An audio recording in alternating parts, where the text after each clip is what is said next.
autour de Lomé pour informer les populations et mobiliser les populations.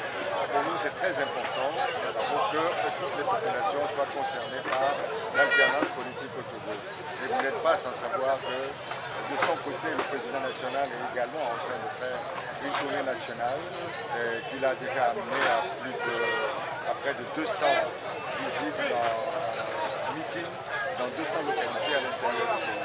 Donc ça fait partie d'une stratégie que le président national a mise en place pour pouvoir s'adresser aux populations au plus près, dans leur localité, dans leur lieu de vie. Et quel a été le message véhiculé cet après-midi? Le message véhiculé est toujours le même. Attirer l'attention des populations sur ce qui se passe réellement au Togo. Vous savez, les populations souffrent. Les populations en ont assez de 50 ans de direction de ce pays par la même famille. Donc les populations togolaises, depuis 5 ans jusqu'à Lomé, aspirent à l'alternance politique. Et c'est ce message que nous sommes en train d'apporter aux populations en leur disant qu'il est temps que le changement arrive, il est temps que le Togo progresse aussi, qu'il y ait un développement économique au Togo et il est difficile de concevoir que le Togo est le seul pays dans la sous-région qui se refuse à toute évolution. Le Togo est un pays, comment dirais-je, de succession dynastique.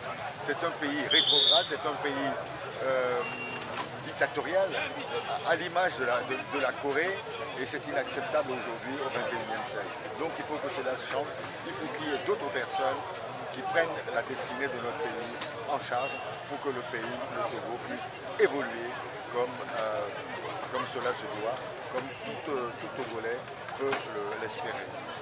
L'agenda du président national de l'ANC prochainement à venir.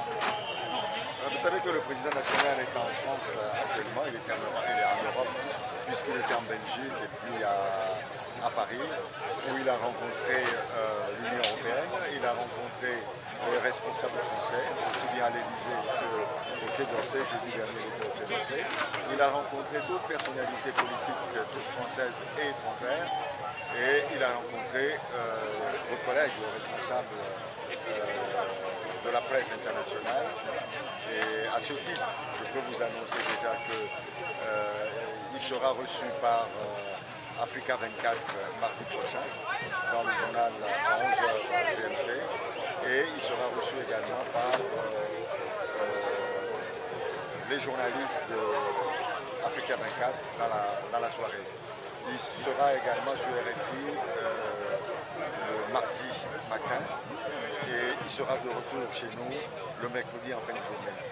Et comme je l'ai annoncé tout à l'heure, il prendra part à la marche de samedi qui sera ici encore, donc il va s'exprimer, il va parler aux populations d'Avé-Pozo samedi, il va leur exposer ce qu'il a fait au nom du peuple togolais en Europe pendant 10 jours. C'est moi qui vous remercie.